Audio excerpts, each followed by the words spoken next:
Hey 7H. Okay, so we are on lesson 2, Life in a Trench. We probably just had a quick little Zoom meeting to start us off, but now you're watching the lesson video. This is a pretty short one, although it's going to involve another video within this video. That's what's going to start happening a little bit more. They're not always just going to be me blabbing away here, because there's a whole lot of other content that I want you to see that is not just me talking. However, I did want to say one thing that I usually do with you, and you might want to do this with your family members. I'd love for you to do that. Just go and check it out, because it's interesting. If you go outside and step away from each other about 30 to 40 feet, so approximately 30 to 40 feet, so just 30 or 40 steps away from each other. One of you, your brother or sister or your parent, can stand there and you can step 30 or 40 feet away and then look at each other. That is the closest distance that people were from each other in trenches during World War I. So both different sides.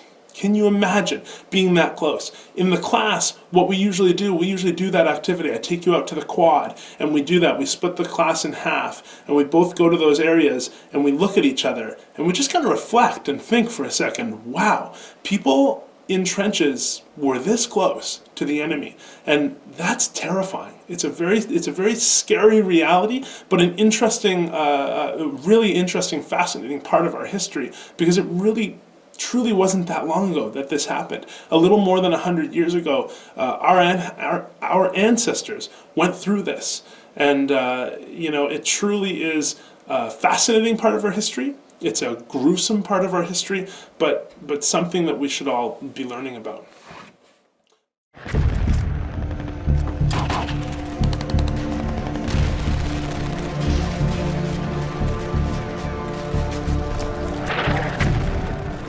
Life in a trench, I'd like to explain in one word: horrific.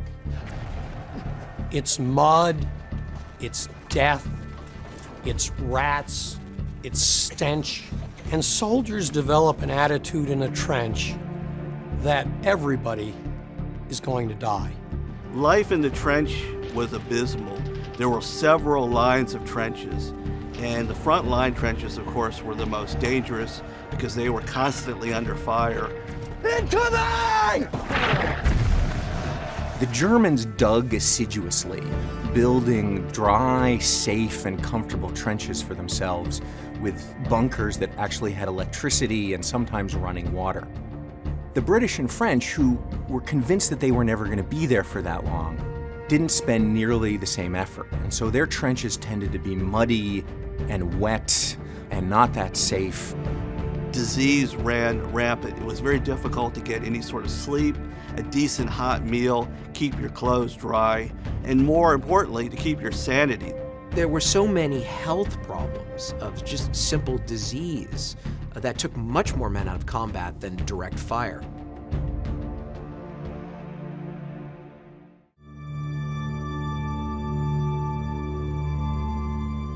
I think one word that would surprise people about life in a trench: boredom.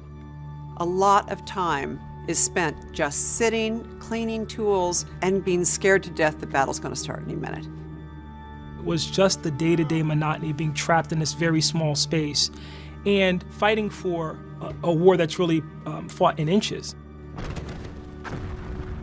The idea of open warfare, of fighting out into what they called no man's land, wasn't working. The technology of the war had advanced so much with machine guns, artillery that could lob shells a mile.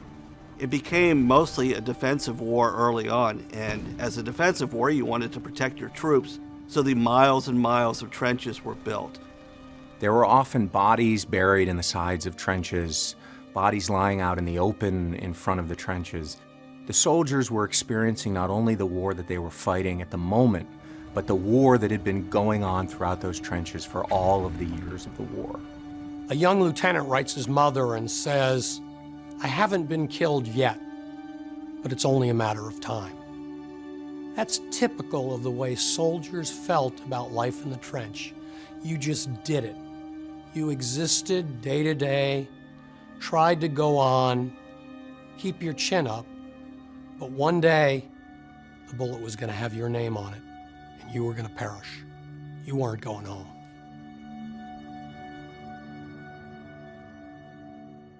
For your assignment, I want you to read the required article from History.com. It's uploaded underneath Lesson 2.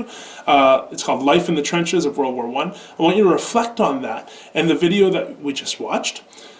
Then read through the document titled Letters from the Trenches. That's also under Lesson 2, easy to find. Choose one letter there to focus on and answer the following question in the discussion forum on MyKES.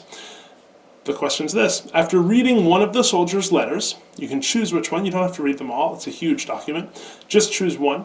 After reading one of them, summarize their experience in one paragraph under Lesson 2 discussion forum on MyKES assignments. We're going to work a little bit more with that, so I want you to choose one that you like. Choose something that you enjoy, read a few of them and then choose one that you're interested in, and then I want you to summarize that in the discussion forum, just in one paragraph, so we all see each other's responses.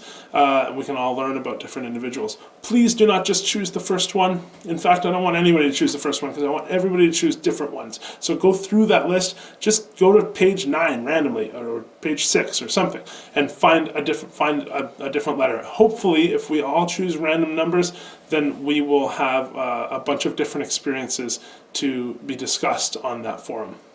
Thanks, guys. Until next time. Peace out.